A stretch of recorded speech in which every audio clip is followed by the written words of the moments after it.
There is word from parts of the American West tonight that another huge gold rush is underway in this country. Those involved say it's a big one. As NBC's Farland Chang reports tonight, if you can afford to look for it, it's there. Last century, old-time gold prospectors mined for gold they could see. But today in Nevada, gold prospectors are striking it rich, mining for gold that is literally microscopic. Well, you can see a lot of gold, little specks of gold all through that. Geologist John Livermore discovered this so-called invisible gold. He followed up on an obscure 1930s report by a government engineer about some worthless-looking rocks that contain gold. The key phrase was this was a type of deposit that the old-timers could have missed, right on the surface, because it didn't pan. So Livermore performed lab tests on more rocks and was amazed at the discovery. It was so much better than we'd ever dreamed about. I mean, you know, it was many times what we thought we'd find. His strike in 1961 led to the discovery of more than 30 gold mines. Those mines have produced $18 billion in gold since 1990.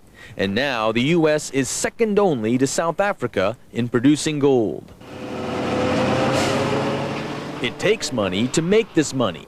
Newmont Mining Company says it can take up to 10 years and $100 million to develop one mine. An average of 25 tons of rock must be crushed to squeeze just 1 ounce of gold. And most miners never see the scorching river of gold that is poured into the final product. Each brick of gold weighs 50 pounds and is worth an estimated $250,000 based on today's gold prices. From here, this gold will eventually be sold on the open market. In search of more gold, mining companies are now going underground. It's costlier, but the quality of gold can be 30 times higher. I think it's more than a rush. I mean, there's a lot more yet to be found. The new gold rush has turned small desert towns like Elko into boom towns, creating an industry in Nevada that's second only to gambling. We're quite confident that the industry will have a life of another 20 years.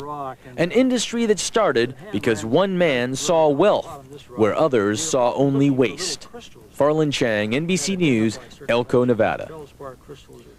And that is NBC Nightly News for this Saturday evening. Dawn Fratangelo will be here with you tomorrow night. I'll see you all next week on the news, on cable, on MSNBC at 9 Eastern, again on CNBC at 10.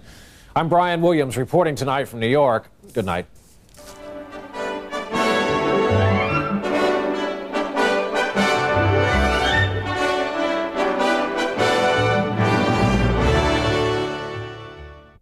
In focus this evening, the mothers whose home-based ideas rapidly become home-based businesses. Our report tonight from NBC's Farland Chang. Farland just wanted healthy food for her children. Be nice to your mommy. This works much better. But I think Lane Nemeth just wanted educational but fun toys for her daughter. They want you to write this whole sentence. And Lisa Marie Nelson just wanted some inspirational music to boost her children's self-esteem. Got a special way to express yourself. For all three moms, necessity was literally the mother of invention.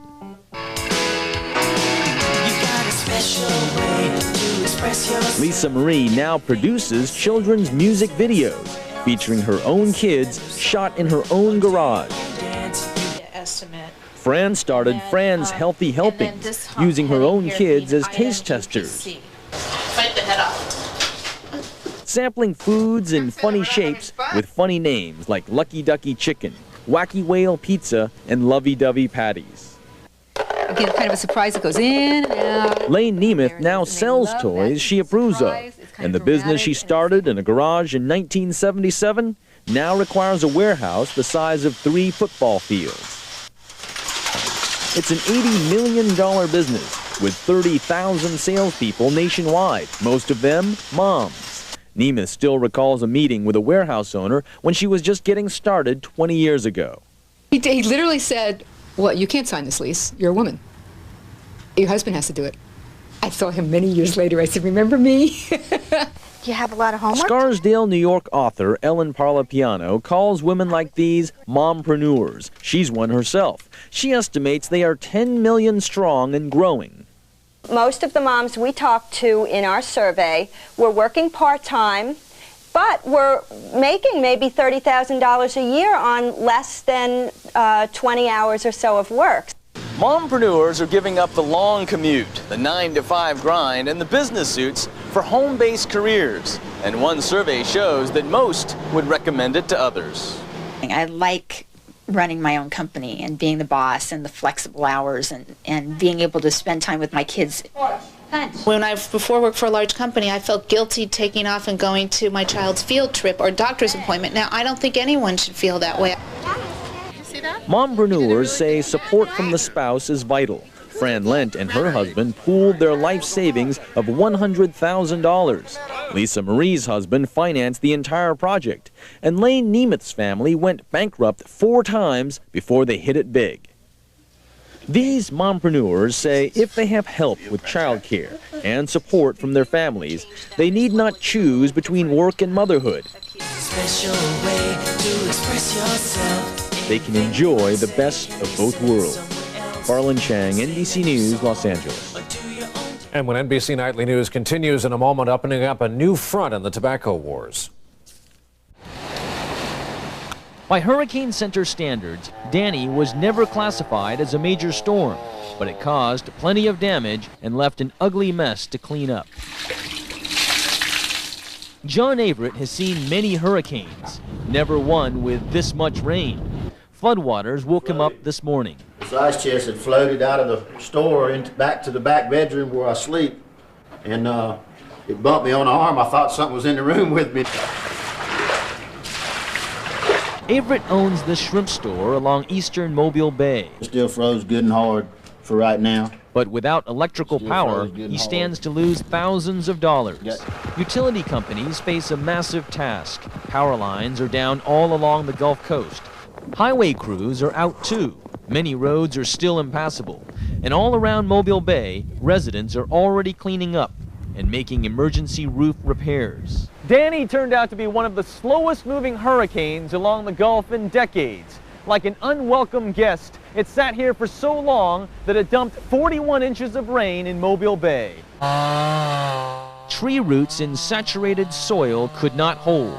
This pine smashed into part of Bill Harrison's home and landed on his pickup truck. It's just been something that we would not want to go through again. It's been more just exhausting more than frightening. Tonight, Danny is only a rainstorm moving inland across the Florida Panhandle. And the message from the people around Mobile Bay is good riddance. Farland, Chang, NBC News, Point Clear, Alabama.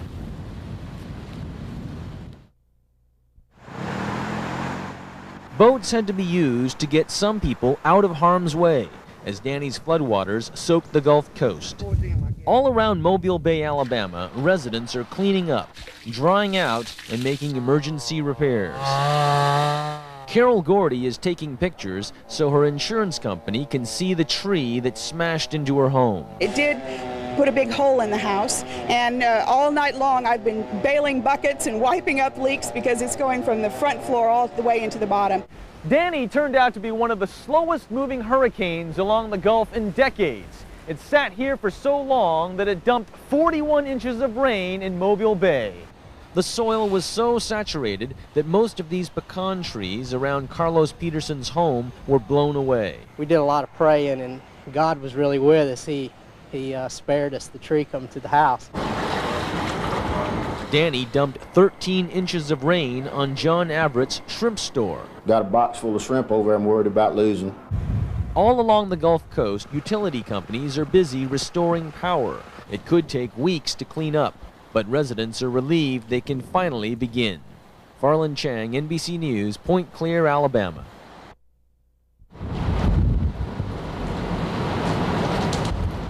Like an uninvited guest, Hurricane Danny is the storm that won't go away. It has been pelting the Gulf Coast since Friday. This morning, as its leading edge hovered near the mouth of Mobile Bay, Alabama, many who had ridden it out last night were on the move. These vacationers are from England. I've never seen anything like it. I can't believe I've never seen anything like it. Nothing like this in England. Scary? Yeah. With maximum sustained winds near 80 miles an hour and gusts even higher, Danny leveled this 4-story condo under construction in the resort of Gulf Shores, Alabama. My vinyl side is coming off. Jimmy Smalley wanted to escape Danny's fury. We came down to get my boat, but we came a little late, and then the power lines fell, and we just got stuck. Tens of thousands are without power, many roads are impassable, and the highway which connects the Alabama mainland with barrier island resort towns has been closed. Joe Weed and other residents of this condominium tried to begin cleaning up even before the storm had stopped. This is the first hurricane that we've actually been in, and it's terribly interesting and it's really beautiful, but it's a little scary. The biggest problem from Hurricane Danny is not wind, but rain. It's dumped 18 to 20 inches in some parts, causing severe flooding in low-lying areas. More than 1,700 coastal residents from Alabama, Florida, and Mississippi are now riding it out in shelters. And with Hurricane Danny still spinning, that number is likely to grow. Farland, Chang, NBC News, Gulf Shores, Alabama.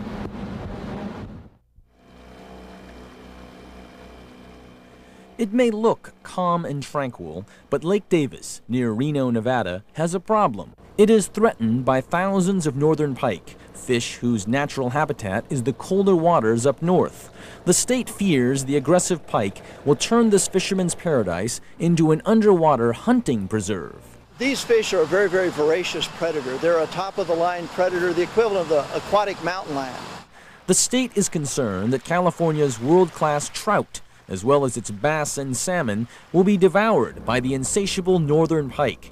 And if the pike continues south, California's commercial and sport fishing industry could be devastated. Boy, these guys are really strong. The state suspects the pike, seen here in native Canadian waters, was illegally introduced into Lake Davis by fishermen 3 years ago. One mature female can lay 40,000 eggs a year. That is what's happening in Lake Davis. The number of pike grows 10 times larger each year. 6 years ago, in nearby Frenchman Lake, when the same problem was suspected, authorities used a chemical known as Newson Knoxfish to kill all the fish in the lake. 2 months later, officials restocked the lake with native fish. But unlike Frenchman Lake, Lake Davis here is used as a primary drinking water source for the small city of Portola. And that's why residents are furious about this plan to poison their lake. Mad as hell is an understatement. We are enraged that the thought of putting poisons into our lake is even being considered. Dale Fraser is afraid the poison contains a carcinogen, and it's never been used in a drinking water supply before. The officials of the official game don't live here. They don't have to be here 10 years from now. We do. So residents protested. At the state capitol, 10% of the city turned out. I'm here to put the Department of Fish and Game on notice. Get ready for the fight of your life. But Fish and Game and the state health department insist there is no reason for alarm. These particular chemicals, according to Department of Health Services, are the kind that break down and don't persist. Now the battle has moved to the courts. Residents succeeded in getting the poisoning delayed and still hope to kill the project for good. The next hearing will be this summer. Fish and Game officials say the legal fight only benefits the pike, and that poisoning the lake is the surest way to save it. Farland, Chang, NBC News, Lake Davis, California. Like thousands of other Americans in the U.S. Navy, he's patriotic, loyal, and proud to defend his country. Permission to come aboard. But there's one thing about this sailor, one thing about his past that surprises most people. When you think about it, it's sort of, wow. It does shock you a little bit. 30-year-old Vadim Gudin has essentially led a double life. They say, hey man, are you sure you're not a KGB spy? Of course, nobody meant it seriously. It has been a life propelled by extraordinary change. Mr. Gorbachev, tear down this wall. 10 years ago, Mikhail Gorbachev still controlled the communist bloc. The Soviet Union still ruled as a superpower. And Vadim Gudin still believed the United States was the enemy. This is Moscow, Red Square. He wore a different uniform back then, one with a communist pin. Gudin was a Soviet citizen. The government drafted him when he turned 18, and soon he was operating a tank like this. We lived in a constant fear of maybe attack from United States, and our particular enemy for training was a battleship New Jersey. In war exercises, Soviet troops would imagine the USS New Jersey and pretend they were fighting the legendary ship. Gudin says there was plenty of Cold War hostility, but not much else. He earned the equivalent of $5 a month and rarely had enough to eat. I mean, I always will remember the hunger. You know, hunger was my constant friend. In 1987, Gudin was stationed at the edge of Siberia near the Bering Sea. But 10 years later, he now finds himself helping to defend a much different coast. Here at the Naval Station in Everett, Washington, this is the remarkable story of a young man who jumped ship. But just how did Vadim Gudin get from the Red Army to the Red, White, and Blue Navy? 10 years ago, I would have said that was highly unlikely and probably impossible. Jack Matlock was the last U.S. ambassador to the Soviet Union. And this experience of this gentleman, I think, really symbolizes the changes that have come about. I think it shows that the end of the Cold War is bringing greater normality to the world. Christmas night, 1991. The USSR finally collapsed. The Soviet flag came down for the last time, and Gorbachev resigned. Good evening. Mikhail Gorbachev and the Soviet Union are history. By that historic day, Vadim Gudin had already switched sides, following other family members who emigrated to the United States. Eventually, without any special security check, he became a U.S. Navy machinist and ultimately a U.S. citizen. Do you see yourself as a living example of the Cold War that's over? Yes, I am the living example. I mean, 10 years ago, I wouldn't even imagine that I'll be here and the things will change that much. And I joined the Navy to serve this country, to give back something. What has this nation given to you? It gave me everything, you know. They took me, they educate me, they gave me the chance to become somebody. Gudin has remained close to his Russian roots, joining Seattle's growing Russian-American community. Still, he seems willing to trade his red caviar for some nachos. Nachos? Yeah, and cheese, that's it. You don't want no meat? Nah. I thought he was Mexican. I couldn't believe he was Russian. It's easy to see this former enemy has become a friend. Once a communist celebrating May Day, Vadim Gudin is now happy to be a capitalist on the 4th of July. 4th of July is Independence Day, and I'm glad that I live here in this free country. I'm glad I'm part of this, and I feel proud. For today, Farland, Chang, NBC News, Everett, Washington.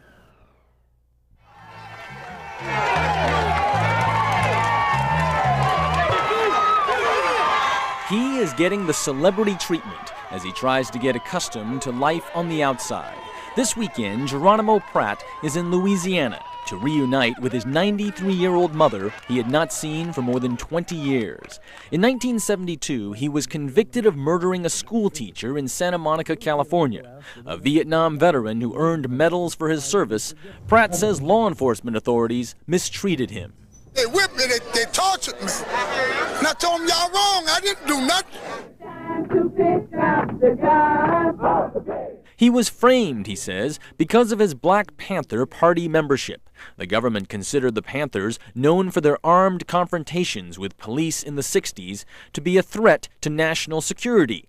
Many blacks considered the Panthers heroes because of community service programs they sponsored during those turbulent times. Pratt always claimed he was innocent of the murder, and last month a county judge overturned the conviction because the jury never knew that the prosecution's key witness was a paid informant.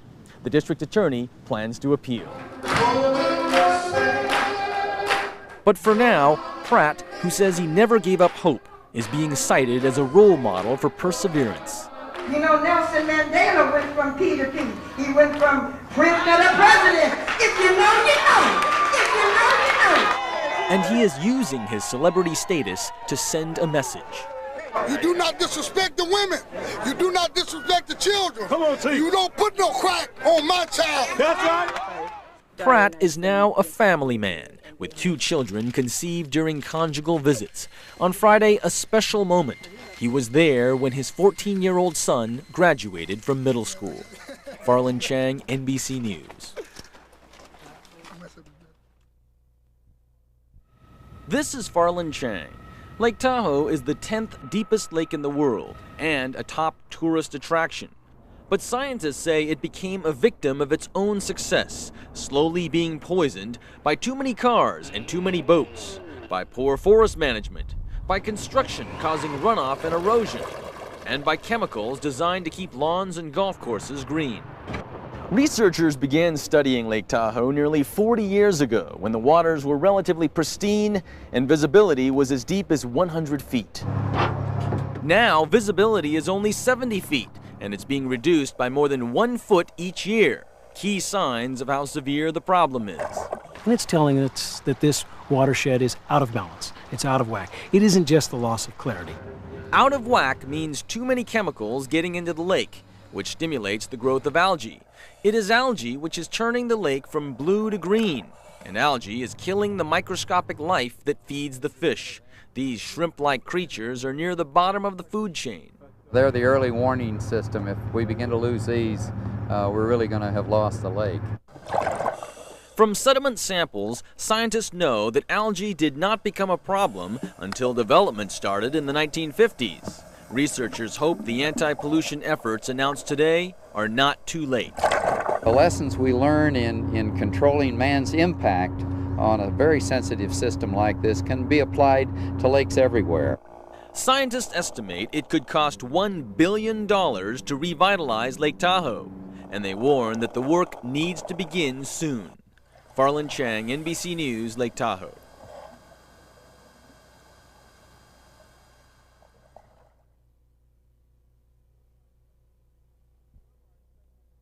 Some are expecting a mass exodus of Hong Kong Chinese by July 1st. Some say it's already happened. Many of the colony's richest business people have gone to live outside Hong Kong just to be on the safe side. NBC News correspondent Farland Chang reports from the place many are now calling home. The sights, the sound, even the smells, all conspire to create the distinct aura of Hong Kong. But this is not Hong Kong, it's Vancouver, Canada, home to the wealthiest community of Hong Kong Chinese outside of the colony. Cheers to success. There we go. What makes this enclave even more unique is that it has grown up in the image of the island some 6,000 miles away. You don't need to speak English. All you need to do is speak Chinese everywhere you go, and you see so many Chinese people. David Ho is heir to one of Hong Kong's biggest fortunes. He immigrated to Vancouver in 1984, right after Britain agreed to hand Hong Kong back to the Chinese. His assignment since then, to protect the family wealth by investing here in Canada. And he's going to get the demolition permit so we can pull those 2 buildings down and start working on the new one. His holdings include prime real estate, a golf course, and a luxury car dealership. And his clients are also Hong Kong Chinese and also very rich. Most of the people that comes to buy a car, they pay the car out. There's no mortgage, there's no loan or lease on it. They just come and pay cash for it. Business is the lifeblood of this community. In fact, it was a business deal that made immigration from Hong Kong to Canada possible. The Canadian government literally sold passports in exchange for a $200,000 investment in the country. Over the past 10 years, I would say most of the major, the wealthiest, the substantial companies or individuals from Hong Kong, they do have investments in Canada. These, the most successful of Hong Kong's entrepreneurs, are keeping a foot in both worlds. They're using their unique position in the new world to exploit business opportunities in the old. And many spend as much time in Hong Kong as they spend here. Thomas Fung and the thousands like him are known as astronauts, Vancouver residents who commute back and forth to Hong Kong on a regular basis. Handshake deals are done in the old colonial haunts of the British. Only now, the British are the waiters. Hong Kong is my half home, my second half. 3, 2, 1, kill. Back in Vancouver, Fung founded the first major Asian TV and radio stations here. He moved to Vancouver with his parents in 1967 after riots inspired by China's Cultural Revolution broke out in Hong Kong. The family was, they have concerns over the revolution, with the stability of the Hong Kong environment. And so I guess like an insurance policy, they choose to come over here. Bill Good on CKNW. Our topic is immigration, particularly from Hong Kong. There is some resentment among the local population who have watched their once sleepy logging town become a multicultural metropolis. There's overcrowding everywhere. We just don't have the infrastructure to keep up with it. I'm actually concerned about the impact that the immigration has on the school system. Still, for now, Vancouver is home to more than 100,000 Chinese, most of whom hold dual citizenship. But when you ask people like David Ho whether he feels more Canadian or Hong Kong Chinese, he finds it impossible to answer. I still don't know because it depends on a lot of different things. You know, my children is here, but yet my parents and grandfathers in Hong Kong, so I don't think I can make a decision on that. You know, it could be Hong Kong, could be here, I'm not sure yet. As they wait to see what happens in Hong Kong following the handover, these jet-age nomads cast doubt on the concept of nationality, determined above all to survive and thrive. Farland, Chang, NBC News, Vancouver, Canada. It's just another Sunday service at the First Southern Baptist Church in Buena Park, California, a suburb of Los Angeles. But the pastor, Wiley Drake, is facing a jail term because of a battle between church and state. I will obey the law, but I will not cross God's law to obey man's law. A zoning law. The church allows homeless people to camp out on the parking lot and inside this enclosed patio. Joanne Kidwell manages this 200-unit apartment complex just down the street. She says the homeless are creating a neighborhood nuisance. People coming on, getting into my trash dumpsters. When you ask them to leave, they become arrogant. They've gone into my laundry room. They've disrobed. Drake says he should not be punished for being compassionate. He says he vowed to feed, house, and clothe the homeless ever since the day he kicked an old sleeping drunk off church grounds. I went back to my office and I committed to God, I'll never throw anybody off of this church again. Marlene Taylor nearly died from pneumonia when she lived on the street. After a few months at the church, she got her health back, found a factory job, and can now afford to rent a room nearby. I've seen him. Could have missed right on the surface because it didn't pan. So Livermore performed lab tests on more rocks and was amazed at the discovery. It was so much better than we'd ever dreamed about. I mean, you know, it was many times what we thought we'd find. His strike in 1961 led to the discovery of more than 30 gold mines. Those mines have produced $18 billion in gold since 1990. And now the U.S. is second only to South Africa in producing gold. It takes money to make this money. Newmont Mining Company says it can take up to 10 years and $100 million to develop one mine. An average of 25 tons of rock must be crushed to squeeze just 1 ounce of gold. It started because one man saw wealth where others saw only waste. Farland, Chang, NBC News, Elko, Nevada. And that is NBC Nightly News for this Saturday evening. Dawn Fertangelo will be here with you tomorrow night. I'll see you all next week on the news on cable on MSNBC at 9 Eastern, again on CNBC at 10. I'm Brian Williams reporting tonight from New York. Good night.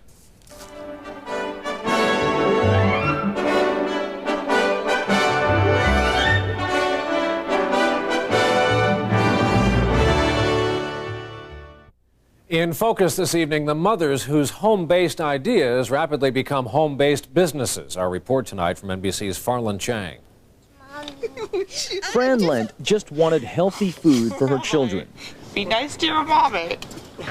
This works much better. But I think Lane Nemeth just wanted educational but fun toys for her daughter. they want you to write this whole sentence. And Lisa Marie Nelson just wanted some inspirational music to boost her children's self-esteem. Got a special way to express yourself. For all three moms, necessity was literally the mother of invention.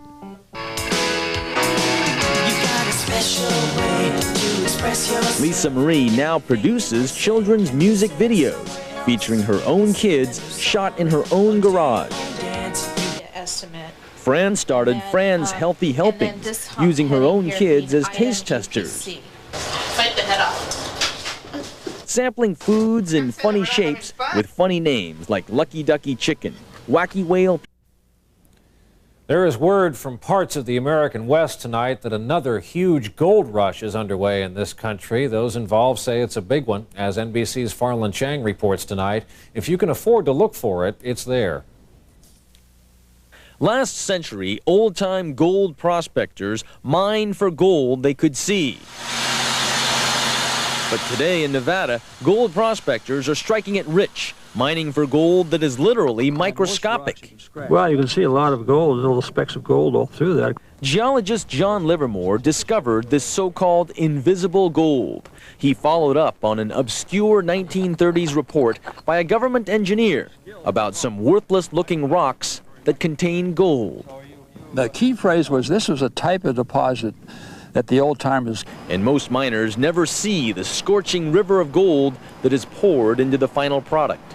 Each brick of gold weighs 50 pounds and is worth an estimated $250,000 based on today's gold prices. From here, this gold will eventually be sold on the open market. In search of more gold, mining companies are now going underground. It's costlier, but the quality of gold can be 30 times higher. I think it's more than a rush. I mean, there's a lot more yet to be found. The new gold rush has turned small desert towns like Elko into boom towns, creating an industry in Nevada that's second only to gambling. We're quite confident that the industry will have a life of another 20 years. An industry